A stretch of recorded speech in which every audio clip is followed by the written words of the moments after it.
आणि यानंतर आमच्या प्रतिनिधींनी विविध विभागातून महत्त्वाच्या बातम्यांचा आढावा घेतलाय, पाहूया। संजय राऊत यांनी मुख्यमंत्री एकनाथ शिंदे आणि उपमुख्यमंत्री देवेंद्र फडणवीस यांच्यावर एकच टोला बजावला आहे। महाराष्ट्रात 2 दिवसापासून गारपीट आणि अवकाळी पाऊस पडत असून शेतकऱ्यांचे नुकसान झाले असून विदर्भ, मराठवाडा, उत्तर महाराष्ट्र, कोकण असेल मोठ्या प्रमाणात इकडे नुकसान झाले आहे। शेतकरी एकच आक्रोश करत आहेत। अशा वेळेला राज्याच्या प्रमुखांनी या राज्यात असायला पाहिजे की तिकडे जाऊन प्रचारात गुंतलं पाहिजे। तुम्हाला जर खोके पाठवायचे असतील तर तुम्ही पाठवू शकता, पण तुम्ही इकडे थांबले पाहिजे होते। खरी खोक्यांची गरज इकडे शेतकऱ्यांना आहे, तर तुम्ही तिकडे जाऊन तेलंगणामध्ये जाऊन काय करत आहात? तुम्हाला तिकडे कोणी विचारत आहे का? अत्यंत राज्याचे दुर्दैव आहे, ज्याचं महाराष्ट्रामध्ये शेतकऱ्यांचं भावनिक विषयी नातं नाही असं सरकार बेकायदेशीरपणे बसले आहे। जरी तुम्ही तेलंगणामध्ये गेला तरी भाजपचा तिकडे पराभव हा नक्की आहे, असे संजय राऊत यांनी यावेळी टीका केली आहे। ठाकरेंच्या शिवसेनेचे पक्षप्रमुख उद्धव ठाकरे यांनी आज पत्रकार परिषद घेत राज्यातील अवकाळी पाऊस आणि गारपीटमुळे त्रस्त असलेल्या शेतकऱ्यांची बाजू मांडली। खरं तर एकीकडे महाराष्ट्रात अवकाळी पाऊस आणि गारपीटमुळे त्रस्त असलेला शेतकरी आहे, तर दुसरीकडे सत्तेमध्ये असलेले मुख्यमंत्री आणि उपमुख्यमंत्री आहेत जे इतर राज्यामध्ये प्रचार करण्यात व्यस्त आहेत।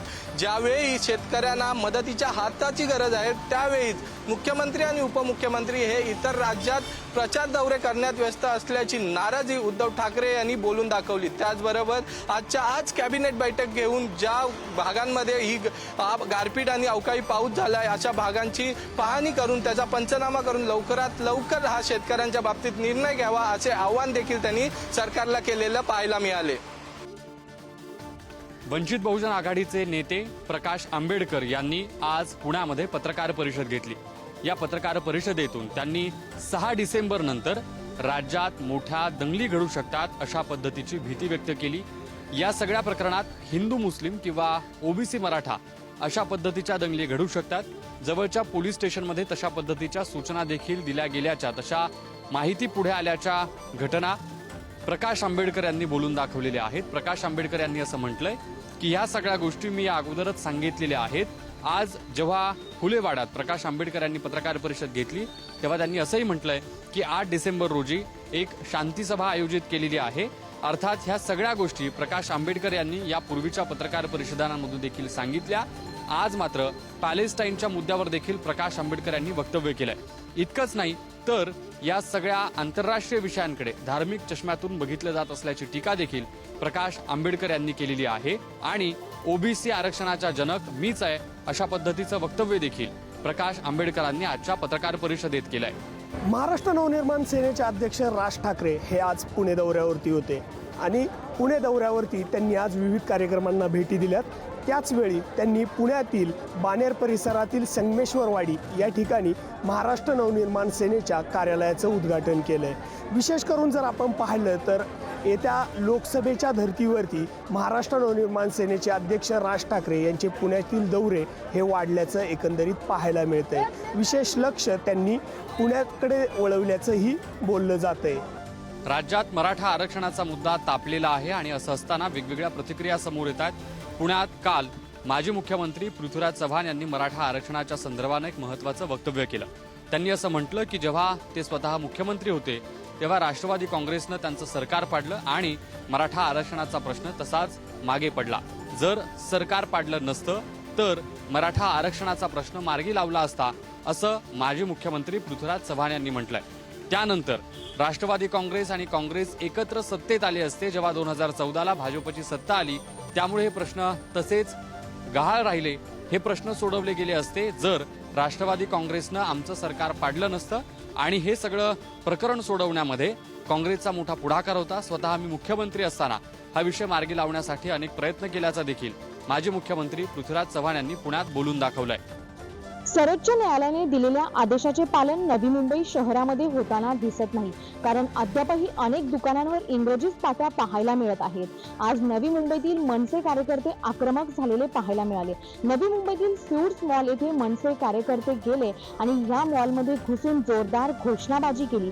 नवी मुंबईमध्ये मराठी पाट्या हव्यात आणि जर स्यूट्स मॉल सारख्या ठिकाणी किंवा इतरही ठिकाणी मराठी पाट्या जर लवकरात लवकर लावल्या नाही तर मनसे स्टाईलनी खळखटाक आंदोलन केलं जाईल। नवी मुंबईमध्ये पालिका तसेच नवी मुंबई पोलीस यावर कारवाई करणार आहेत असं बोललं जात आहे. मात्र अद्याप कुठेही कारवाई होताना दिसत नाही. त्यामुळेच नवी मुंबईतील मनसे कार्यकर्ते आक्रमक झालेले पाहायला मिळाले आणि येत्या 2 दिवसामध्ये जर इंग्रजी पाट्या हटविल्या नाही तर खळखटाक आंदोलन करण्याचा इशारा सीड्स मॉलच्या प्रशासनाला दिलेला आहे. काल देशाचे उपराष्ट्रपती जगदीप धनखड हे मुंबईच्या दौऱ्यावर होते आणि या मुंबईच्या दौऱ्यावर असताना त्यांनी एक विधान केलं, ते म्हणजे की महात्मा गांधी हे मागच्या शताब्दीचे महापुरुष असले तर या शताब्दीचे युगपुरुष पंतप्रधान नरेंद्र मोदी आहे असं वक्तव्य त्यांनी केलेलं आहे. तर पुढे त्यांनी असं म्हटलेलं आहे की महात्मा गांधी यांनी सत्य आणि अहिंसा या मार्गावरून देशाला इंग्रजांच्या गुलामीतून सोडवलं, तर पंतप्रधान नरेंद्र मोदी यांनी देशाला प्रगतीच्या त्या रस्त्यावर नेलं जिथे देशाला स्वतःला पाहायचं होतं. या सगळ्यात महत्त्वाचं म्हणजे की या विधानानंतर आता विरोधक म्हणजेच काँग्रेस असेल किंवा इतर विरोधक जे आहेत ते आक्रमक होताना पाहायला मिळालेत आणि अनेक टीकास्त्र जे आहेत ती आता उपराष्ट्रपती जगदीप धनखड यांच्या वक्तव्यावर होऊ लागलेले आहेत. एकंदरीत जर पाहिलं तर काँग्रेसचे विरोधी पक्षनेते महाराष्ट्राचे विजय वडेट्टीवार असतील किंवा मग दुसरीकडे जर पाहिलं तर संजय राऊत असतील, यांनीही यांच्या विधानावर टीकास्त्र चालवताना आपल्याला पाहायला मिळालं. त्यामुळे या संपूर्ण टीकेवर आता उपराष्ट्रपती काय बाजू मांडतील हे पाहणं महत्त्वाचं ठरणार आहे. तर दुसरीकडे आता हे टीकास्त्र कधी थांबणार हेही पाहणं महत्त्वाचं ठरणार आहे. मराठा आरक्षणासंदर्भात आता राजधानी दिल्लीमध्ये देखील हालचालीला सुरुवात झालेली आहे. छत्रपती राजे संभाजी यांनी आज राजधानी दिल्लीमधील केंद्रीय मागासवर्ग आयोगाचे अध्यक्ष हंसराज अहिर यांची भेट घेतलेली आहे. या भेटीदरम्यान त्यांच्यासोबत शिष्टमंडळ देखील होतं. मराठा समाजाला आरक्षण देण्यासाठी केंद्रात स्तरातून काय हालचाली केल्या जातात याची चाचपणी यामधून केली जाणार आहे. कायदेशीर मार्ग मराठा आरक्षणाचा काय असू शकतो या संदर्भात सातत्याने प्रश्न उपस्थित केले जात असताना संभाजीराजे छत्रपती या सगळ्या संदर्भात थेट कायदेशीर मार्ग स्वीकारताना राज्य मागासवर्ग आयोग असो की केंद्रीय मागासवर्ग आयोग असो या माध्यमातून मराठा समाजाला आरक्षण देण्यासाठी प्रयत्नशील असल्याचं पाहायला मिळते. त्यामुळे या आरक्षणामधून नक्की कशा पद्धतीने आरक्षण दिलं जात आहे ते पाहणं महत्त्वाचं आहे. नागपूर जिल्हा मध्यवर्ती सहकारी बँकेच्या 125 कोटी रुपयाच्या घोटाळ्यातील निकाल पुढे ढकलण्यात आला. सर्वोच्च न्यायालयाच्या निर्देशानुसार या खटल्याचा निकाल अतिरिक्त मुख्य न्यायदंडाधिकारी यांना 30 नोव्हेंबरपर्यंत द्यायचा आहे. या खटल्यात मुख्य आरोपी म्हणून माजी मंत्री सुनील केदार यांचं नाव आहे. गेल्या 20 वर्षापासून अनेक कारणांमुळे हा खटला प्रलंबित आहे. आज कोर्टात माजी मंत्री सुनील केदार यांच्यासह सर्व आरोपी उपस्थित होते. मात्र काही तांत्रिक कारणामुळे कोर्टाने हा निकाल पुढे ढकलला. जालन्यातल्या कौशल्य विकास रोजगार व उद्योजकता मार्गदर्शन केंद्र मॉडेल करिअर सेंटर येथे बुधवारी सकाळी 11 ते दुपारी 2 वाजेपर्यंत प्लेसमेंट ड्राईव्ह जागेवर निवड संधीचे आयोजन करण्यात आले आहे. एकूण 124 रिक्त पदांसाठी उद्या ही भरती प्रक्रिया पार पडणार आहे. याकरिता पात्रताधारक नोकरी इच्छुक उपस्थित होणाऱ्या उमेदवारांची प्रत्यक्ष मुलाखत घेऊन त्यांची जागेवरच निवड करण्यात येणार आहे.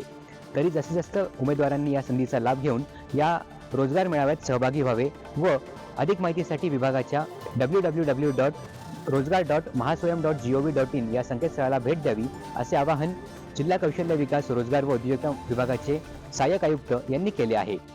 राष्ट्रीय आरोग्य अभियानात गेल्या 17 वर्षापासून सेवा बजावूनही अनेक कर्मचाऱ्यांना अद्याप कंत्राटी पद्धतीनेच राबवले जात आहे.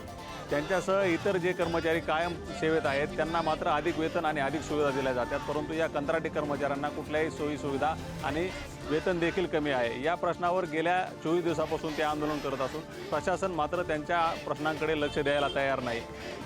आरोग्य सेवेत कोविड काळात जे कर्मचारी कायम होते त्या कर्मचाऱ्यांच्या खांद्याला खांदा लावून या कंत्राटी कर्मचाऱ्यांनाही सेवा दिली, आरोग्य सेवा दिली, परंतु शासनाने त्यांच्या या सेवेची दखल घेतलेली नाही. त्यांना अद्याप सेवेत कायम केलेलं नाही, तसेच वेतनही कमी दिले जाते. या प्रश्नावर जिल्हाधिकारी कार्यालयासमोर आंदोलन करत आमच्या मागण्या तात्काळ मान्य कराव्यात असे निवेदन प्रशासनास दिले आहे. मागण्या मान्य नाही झाल्या तर हिवाळी अधिवेशनावर मोर्चा देखील काढण्याचा इशारा या कर्मचाऱ्यांनी दिला असून आता शासन त्यांच्या मागण्या मान्य करते अथवा कंत्राटी पद्धतीने त्यांना सेवा बजावावी लागते हे पाहणे महत्त्वाचे ठरणार आहे.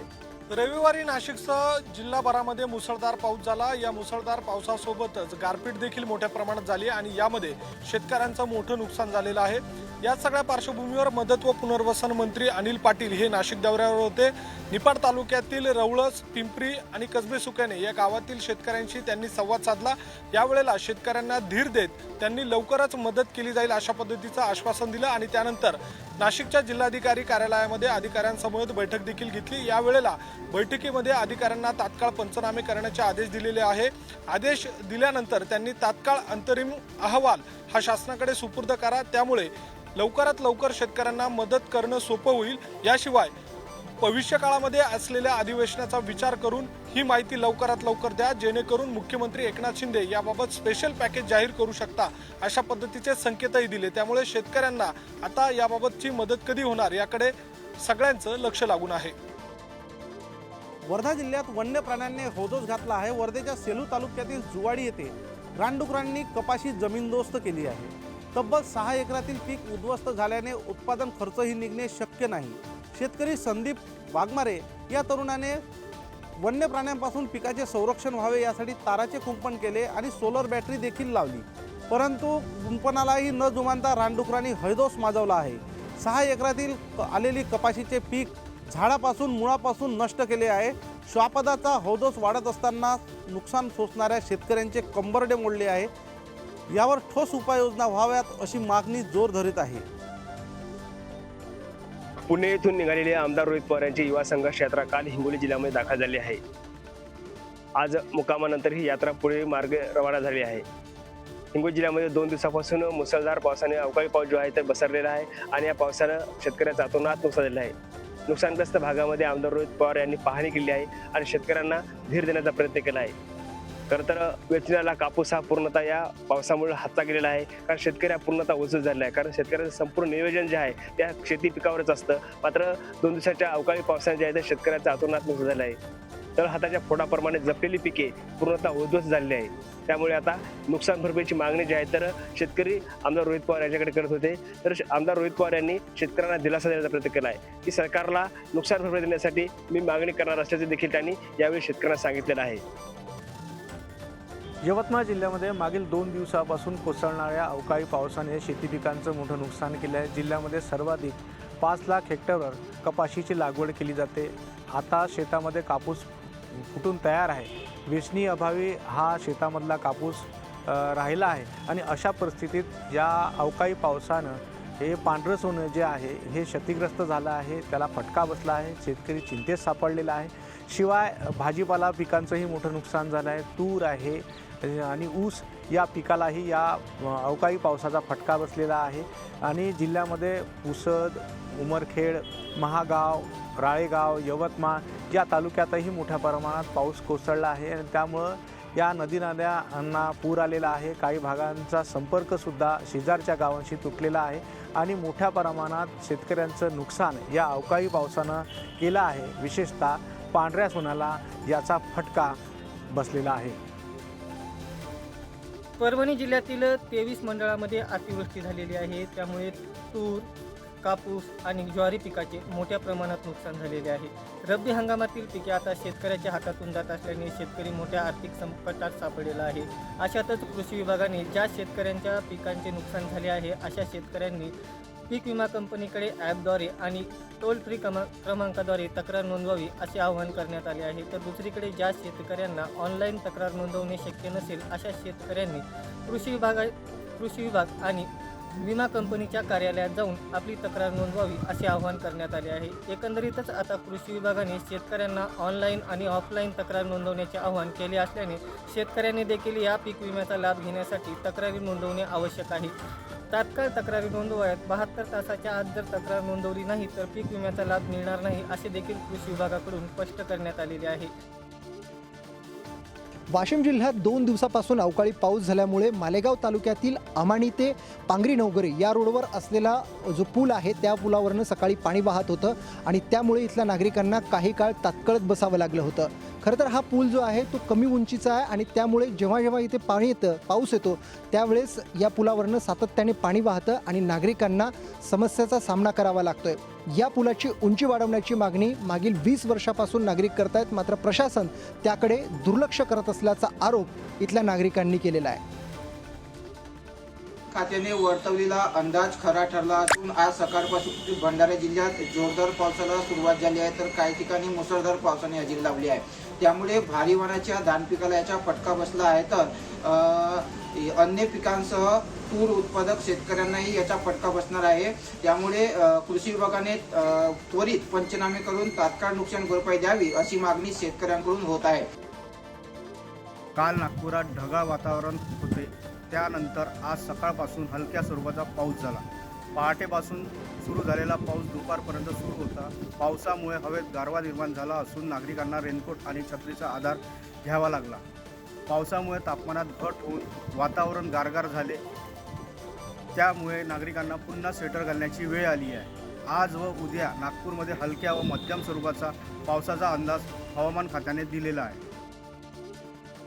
नंदुरबार रेल्वे स्थानकावर एका मनोरुग्णामुळे ठप्प झालेली रेल्वे वाहतूक तब्बल 1 तासानंतर सुरळीत सुरू झाली आहे. मनोरुग्ण व्यक्ती रेल्वेच्या मुख्य वीज वितरण वाहिनीवर चढल्यामुळे वीज पुरवठा खंडित करण्यात आला होता. भुसावळ ते सुरत दरम्यान रेल्वे वाहतूक बंद करण्यात आलेली होती. वीज पुरवठा खंडित असल्यामुळे रेल्वे वाहतूक ठप्प झाली होती. रेल्वे वाहतूक विस्कळीत झाल्याने हजारो प्रवाशांचे प्रचंड असे हाल झालेले आहेत. शर्थीचे प्रयत्न करून मनोरुग्णाला रेल्वे प्रशासनाने वीज वाहिनी वितरकावरून खाली उतरवले असून 1 तास नंतर रेल्वे सेवा पूर्ववत करण्यात आली आहे. मात्र सुरुवातीला मनोरुग्ण ऐकण्याची मनस्थितीत नसल्याने प्रशासनाची काही काळ चांगलीच तारंबळ उडाल्याचे दिसून आले होते. दारूचं दुकान बंद व्हावं या मागणीसाठी काही महिला ज्या आहेत त्या अमरावती जिल्ह्यातील राज्य उत्पादन शुल्क विभागाच्या कार्यालयात धडकलेल्या आहेत. त्या दारूचं दुकान बंद व्हावं ही एकमुखी मागणी त्यांनी केलेली आहे. खरं जर बघितलं तर अमरावती जिल्ह्यातील धामणगाव रेल्वे शहरातील एकविरा नगर या ठिकाणी एक दारूचं दुकान जे आहे ते सुरू झालेलं आहे आणि याच परिसरात शाळा आणि मंदिर देखील आहे आणि त्यामुळे या ठिकाणी वातावरण जे आहे ते दूषित होत आहे. त्यामुळे या ठिकाणी दारूचं दुकान बंद व्हावं यासाठी महिलांनी एल्गार पुकारलेला आहे. याच संबंधात त्यांनी अधीक्षकांची राज्य उत्पादन शुल्काच्या अधीक्षकांची देखील भेट घेतली आणि हा संपूर्ण प्रकरण त्यांना समजून सांगितलं आणि त्यांनी 1 महिन्याचा जो कालावधी आहे तो घेतलेला आहे. मात्र 1 महिन्यात जर का ही दारूचं दुकान बंद झालं नाही तर मात्र मोठा एल्गार मोर्चा जो आहे महिलांचा तो काढणार असल्याचं मत महिलांनी यावेळी व्यक्त केलं आहे. जालना तालुक्यातील खरपुडी येथील कृषी विज्ञान केंद्रात 5 डिसेंबर रोजी कृषी विज्ञान मंडळाच्या 316व्या चर्चासत्राचे आयोजन करण्यात आले आहे. यात जागतिक मृदा दिनानिमित्त शेतकऱ्यांना प्रातिनिधिक स्वरूपात मृदा आरोग्य पत्रिकांचे वाटप करण्यात येऊन तज्ज्ञांद्वारे मार्गदर्शन करण्यात येणार आहे. यावेळी सेंद्रिय व नैसर्गिक शेतीचे प्रमाणीकरण, त्याचबरोबर शाश्वत उत्पादनासाठी जमिनीचे आरोग्य व्यवस्थापन या विषयांवर तज्ज्ञांद्वारे शेतकऱ्यांना मार्गदर्शन करण्यात येणार आहे. तर या कार्यक्रमासाठी शेतकऱ्यांनी मोठ्या संख्येने उपस्थित राहावे असे आवाहन कृषी विज्ञान केंद्राचे प्रमुख डॉक्टर श्रीकृष्ण सोनुने यांनी केले आहे. पंढरपुरात हरिनामाच्या गजरासह लाह्या व बुक्क्यांची उधळण करीत महाद्वार काला मोठ्या उत्साहात संपन्न झाला. महाद्वार काल्याने खऱ्या अर्थाने कार्तिक यात्रेची सांगता झाल्याची मानले जाते. वारकरी संप्रदायात काल्याला अनन्यसाधारण महत्त्व आहे. श्रीकृष्णाने आपल्या बालसवंगड्यासह काला करून परमेश्वर व भक्त यामध्ये भेद नसल्याचा संदेश दिला होता. यामुळे काल्याची ही परंपरा वारकरी संप्रदायाने जपली आहे. दरम्यान येथील हरिदास घराण्यात गेल्या 10 पिढ्यांपासून काल्याचा उत्सव साजरा केला जातो. हरिदास घराण्यातील संत पांडुरंग महाराज यांना प्रत्यक्ष विठ्ठलाने दर्शन देत आपल्या खाडावा प्रसाद म्हणून दिल्याची आख्यायिका आहे. तेव्हापासून हरिदास व संत नामदेव महाराज यांच्या वंशज एकत्र येऊन हा उत्सव साजरा करतात. आदिवासी बहुल असलेल्या गडचिरोली जिल्ह्यात आदिवासी बांधवांतर्फे दरवर्षी जे आहे लयर नृत्याचे आयोजन करण्यात येत असते आणि लयर नृत्य म्हणजे आजूबाजूच्या गावाचे सर्व आदिवासी नागरिक जे आहेत ते एका विशिष्ट ठिकाणी एकत्रित होऊन त्यांच्यातर्फे हा नृत्य आयोजित करण्यात येत असतो. आणि लयर नृत्य म्हणजे त्यांचे जे धर्मगुरू आहेत लिंगोबाबा यांची पूजा अर्चना करून जे आहे हे नृत्य त्यांना साकडे घालण्याकरिता हे नृत्य करण्यात येत असते. आणि धान्य कापणीनंतर मडणीच्या पूर्वी एक संजोरी म्हणून जो आहे तो उत्सव साजरा केला जात असतो आणि या संजोरीच्या पूर्वी जो हा आहे लयोर नृत्य तो आदिवासी बांधवांतर्फे साजरा करण्यात येत असतो. मुख्य म्हणजे आदिवासी पारंपरिकरित्या जे आहेत ते एक गोटूल भवनाची निर्मिती करतात. त्यामध्ये आदिवासी संस्कृतीप्रमाणे ही गोटूल भवनाची निर्मिती केली जाते आणि या गोटूल भवनामध्ये जे आहेत आदिवासी जे नृत्य केल्यानंतर विश्राम करण्यासाठी ते गोटूल भवनाची निर्मिती करत असतात आणि ही जी परंपरा आहे ते कित्येक वर्षापासून अबाधितपणे सुरू आहे आणि त्याचा जो वारसा आहे अजूनही आदिवासी बांधवांनी जतन करून ठेवले असल्याचे गडचिरोली जिल्ह्यात दिसून येत आहे. आणि आमच्या प्रतिनिधींनी घेतलेल्या बातम्यांचा आढावा पूर्ण झालेला आहे. चहाच्या बातम्यांमध्ये इथे वेळ झाली इथेच थांबायची. पाहत रहा पुढारी न्यूज.